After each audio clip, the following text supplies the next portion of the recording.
Today we will be discussing on issues that are really pressing in the country, which is the insecurity in Nigeria, with a focus on Borno and Plateau states. We'll have a couple of guests that will join us and have a very resounding discussion that would broaden our horizon and make us understand some intricate details.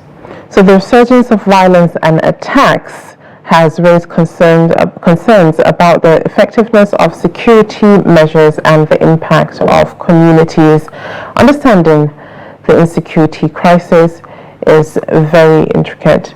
We see Nigeria's socio-political and economic landscape has been plagued by crime and violence, with widespread frustration and deep sense of insecurity to life and property. This situation has become critical due to the apparent helplessness of law enforcement agencies to stem the tide of the epidemic. We have key areas where this epidemic has become very, very rampant, and I would really heartbreakingly say the norm. We have Borno State, where the Boko Haram insurgency has ravaged these parts and causing displacement, death and destruction for a little under 2 decades. We have Plateau states with recurring clashes between farmers and herders that have resulted in the loss of life and property, which has highlighted the complexities of addressing insecurities. Other conflicts affected areas, various regions in Nigeria, and are experiencing different forms of insecurity, from separatist agitations to communal conflicts. To shed light on these issues, we have 2 esteemed guests yet to join us.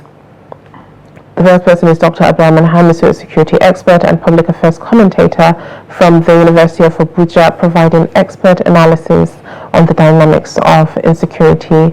And the other person is from Jos, the Plateau State capital, who is Jacob Chuji Joaquin, peace building and human rights advocate with over a decade of experience working in conflict-affected communities, empowering youth for peace, governance and development.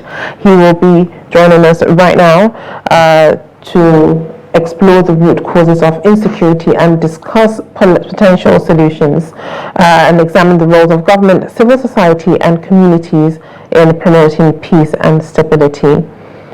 I believe we also have Dr. Abdurrahman Hamisu join the conversation. So, gentlemen, good morning to both of you, and thank you so much for joining us on the program. Let's start with Jacob, I believe, who's first established connection. Plateau State has been in the news recently for the wrong reasons. We've heard Governor Muftuang's take on developments in Bokos and all the other flashpoints, to be honest. Help us situate the concerns here and what the common denominators are. This is not necessarily a new phenomenon, but in terms of the growing insecurity and the concerns that Nigerians have about certain areas that have become a no-go area because of the identified risk. What do you make of the status quo? Okay, thank you very much. And first of all, would like to send condolences to the Plateau State government, Benue State government, and all other places that have experienced a resurgence to violence. Because it's not just happening in Plateau or just in Buckhouse, because even here in Plateau, we still have news of attacks in Bata local government, unconfirmed, but it has also been spread somewhere that it also happened in Bekinladi.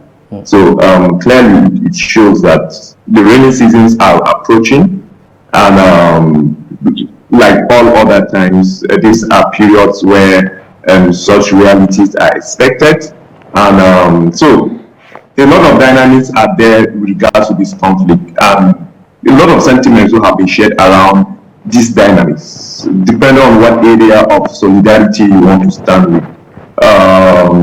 For people, there are people that have held religious dimension to it, or they want to take our land, but they have also forgotten that this same conflict is happening also in Zamfara, this same conflict is happening in Katsina, this same farmer-header conflict is happening across places.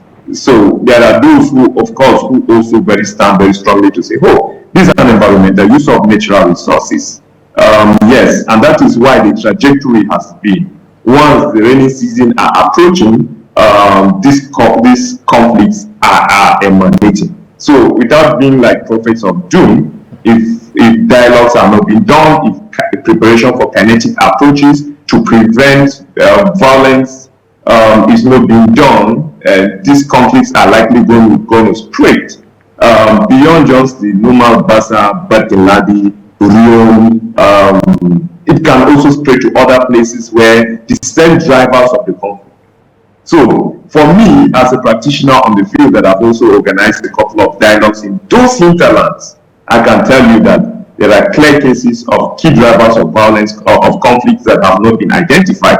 And it seems nobody is willing to identify, nobody is willing to address those. So government come in at different levels, whether federal, state, or national.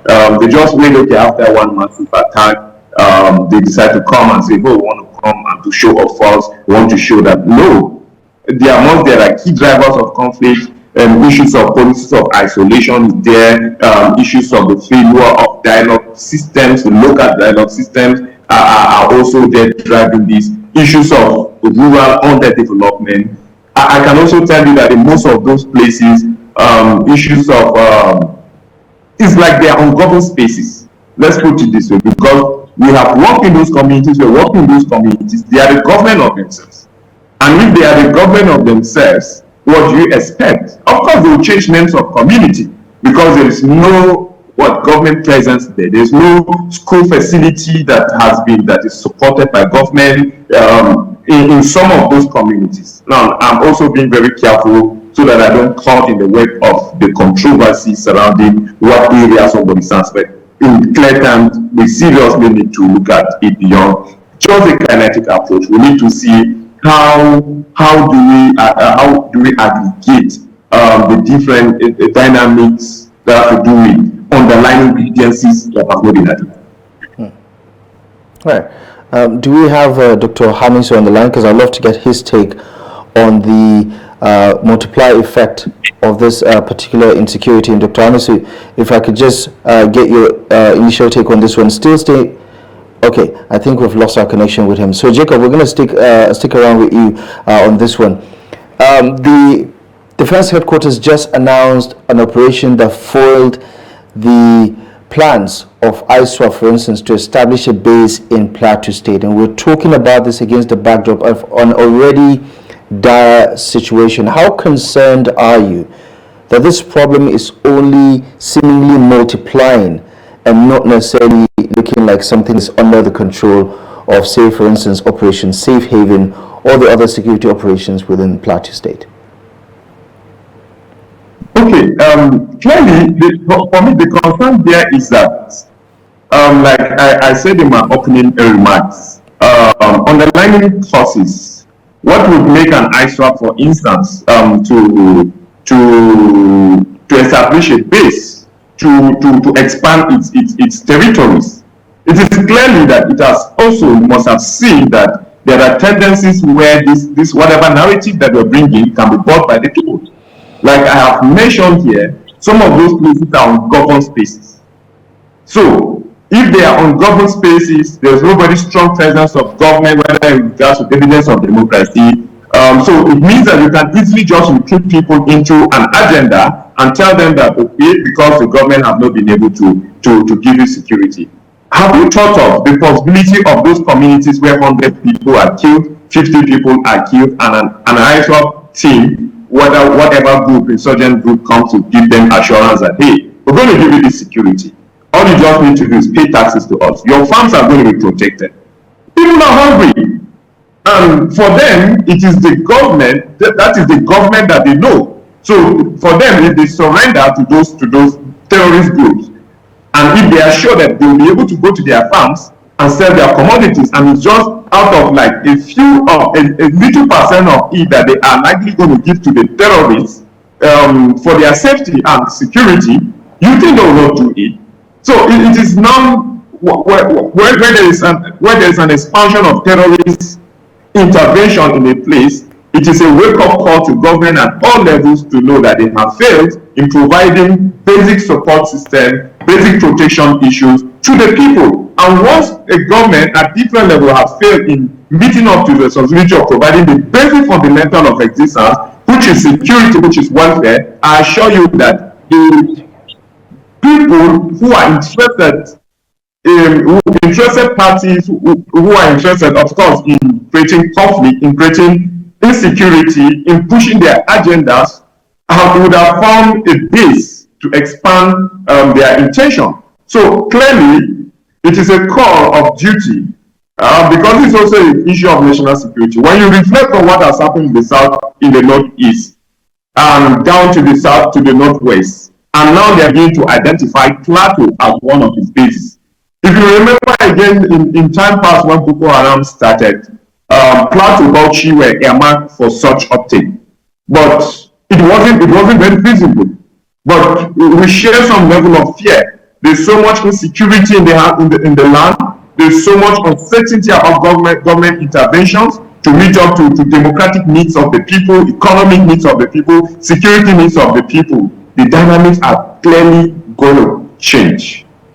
Except government, beyond just mere saying words, okay, we have deployed this, we have deployed that, we have provided intel. No, you need to go down to the root of this and see how do you reduce the vulnerability of the people. All right, thank you very much for your input. I think we have Dr. Abdurrahman Hamisu online. Hello, good morning. Good morning. Thank you for having me. Thank you for being here. So, with the resurgence of insecurity and the resurgence of attacks by Boko Haram in Borno State, what are your takes on the, prevalence on different areas in Borno State, as well as what the governor and the government is doing so far? Well, thank you very much for your question. You see, for insurgency to continue and continue to devastate the people, the nation, and those areas that constitute the nation, 3 to 4 conditions must be available for them to be able to do what they are doing. Number 1 is the vulnerability of the people, which makes them easy to be recruited. And secondly, that government lack the capacity to address the drivers of the conflict or the insurgency, as the case may be. And there must be conflict merchants that are benefiting from what is going on. So in that situation, then you have an insurgency that will continue ad infinitum. First is when people are agitating for something, they are aggrieved, and they pick up arms against the state, and the state is fighting back. The people are left between the insurgents as well as the government. Now, this is where it gets very interesting. It's either the government is doing all it can to ensure that the people are not won over by the insurgents, and that the insurgents too are doing a lot to ensure that they are able to win a lot of people to their side. And that brings me to the third issue, which is the issue of trust. When you tell people that we are on top of the situation, we're going to secure you, nothing is going to happen to you, we're going to give you water, we're going to give you healthcare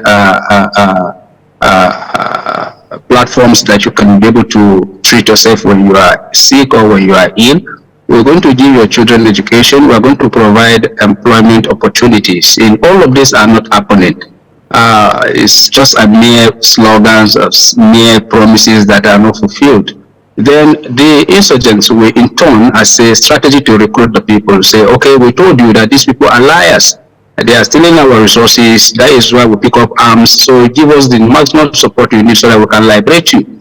So it becomes a psychological warfare on the people. And then people are vulnerable. and for the fact that there are conflict merchants that are willing to pay for this conflict to go on, then you create what we call war economy.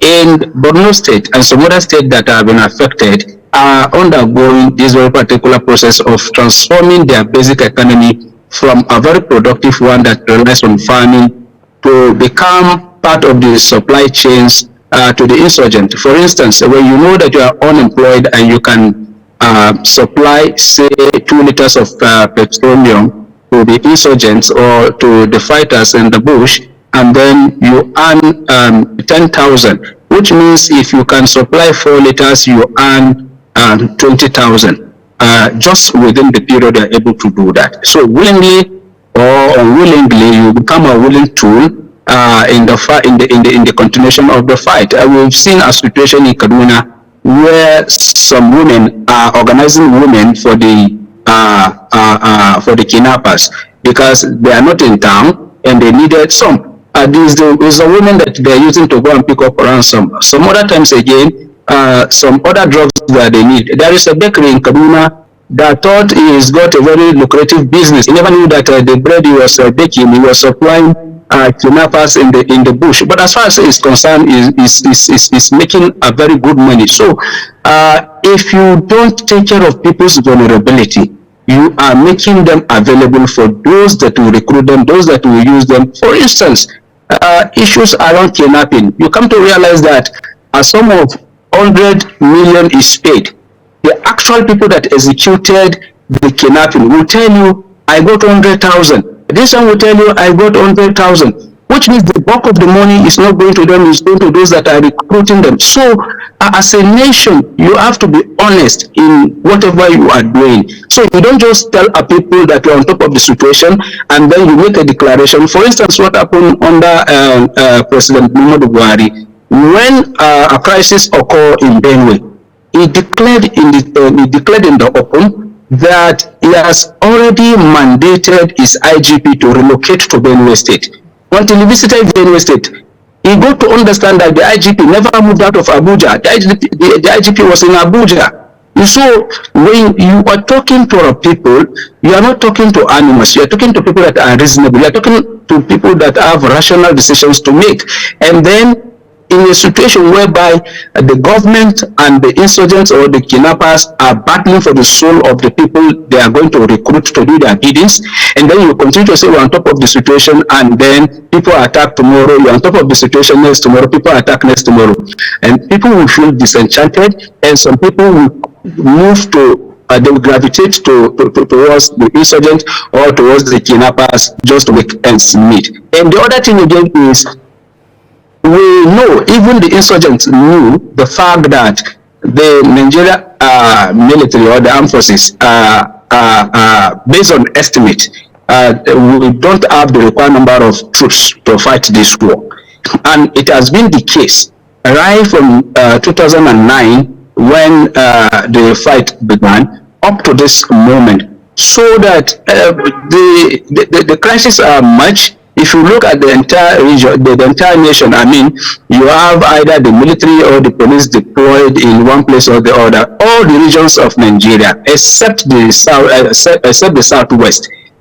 Any other region is in crisis, needing the deployment of the military or the air force or the police. So these guys are overstretched. When you add that to the issues around abuse, around corruption, using insurgency, using kidnapping, using insecurity to justify humongous budgetary allocation, contract, and all the abuses that are taking place in Nigeria, using insecurity as a justification, you come to realize why this very particular insurgency, kidnapping, community attacks, and so on and so forth are still ongoing, because some people are profiting from it.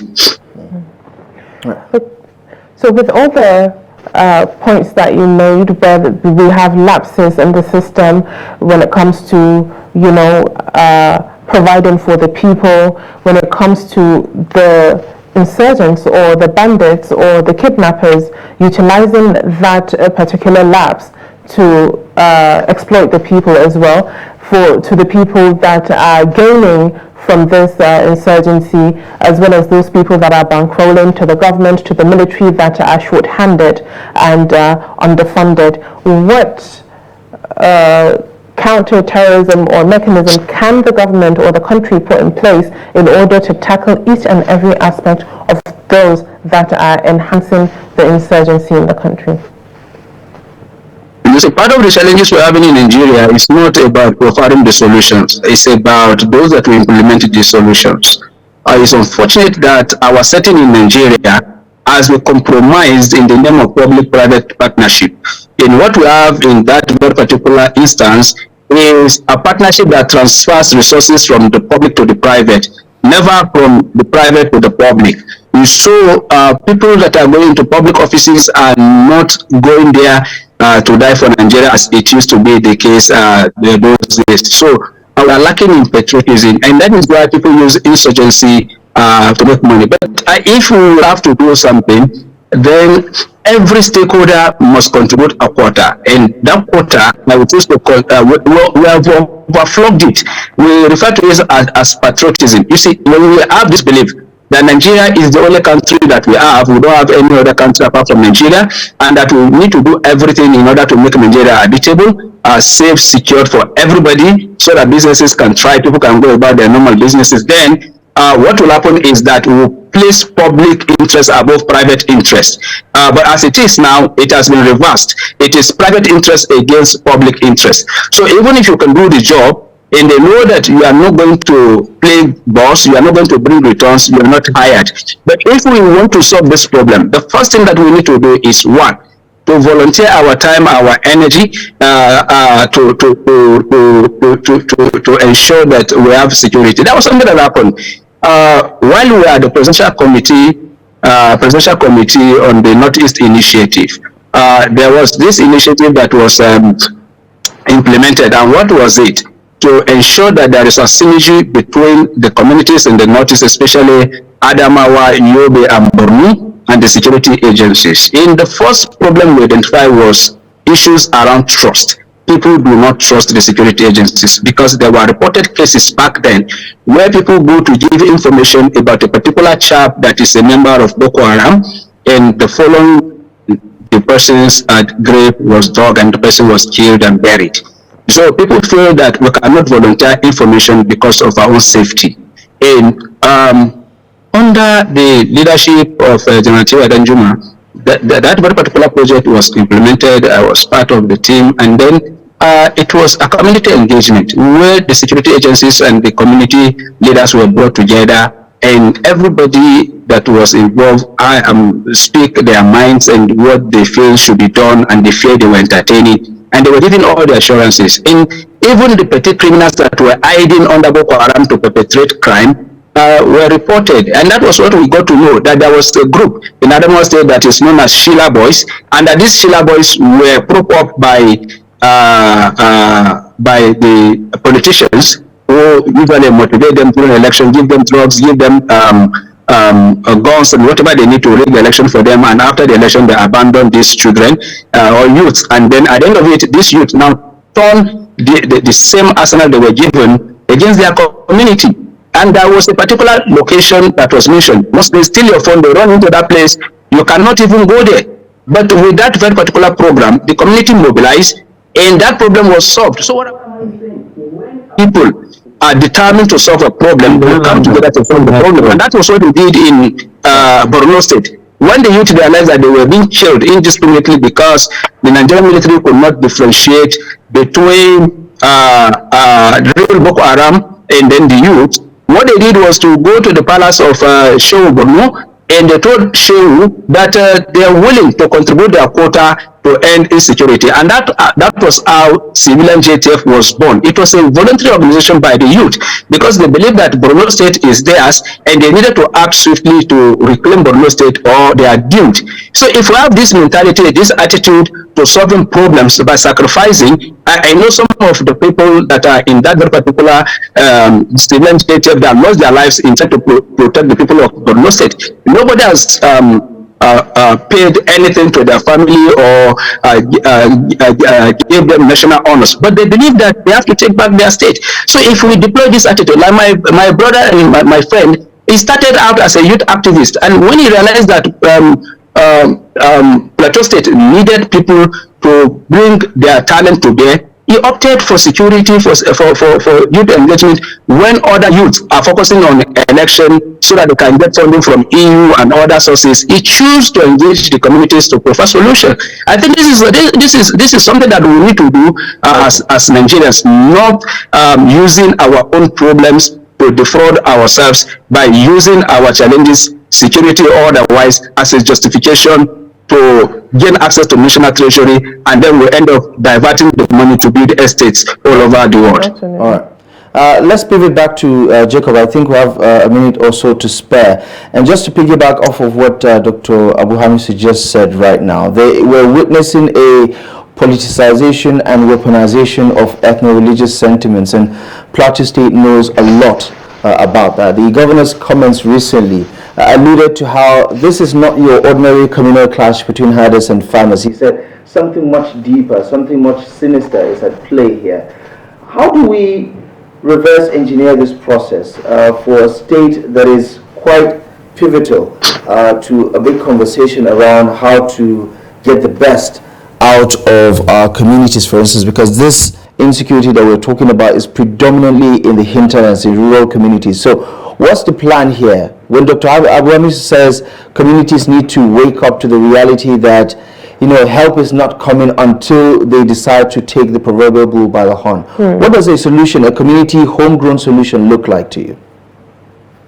Okay, first of all, I have concerns about the comment of the governor, because when people who are supposed to provide safety and security are speaking like ethnic nationalists, it creates room for doubt. They cannot be an arbiter in a very sensitive case like this. So they must be very careful, in as much as we want to show solidarity, but they must be very careful. Now, back to the conversation. Recently, you published a policy brief out of a project that we did earlier, where we emphasize the need for non-kinetic approach as a support system to the kinetic approach, and it should be a community-driven intervention. Like for instance, when the attacks, when Mr. Governor came on board, he had attacks in his local government, which is Mangu. Now, the question that we want to ask is, within the period that those attacks happened in 2023 up to this moment, what community-driven interventions have we done? What dialogues have we done? Have you identified these people? We have reached out to them and say, hey, you need to organize dialogues and understand the grievances of the person. No, we've been doing those dialogues. But we said, have they identified grievances? Because any dialogue that you do with people and they have not told you their grievances, it means that you either have the wrong people on the table or you're not doing the right thing, you're not meeting the right communities. So the point for me and for us as an organization is, let us entrench no kinetic approach, where funding are also provided by the state government, by the local government, and even by the federal government.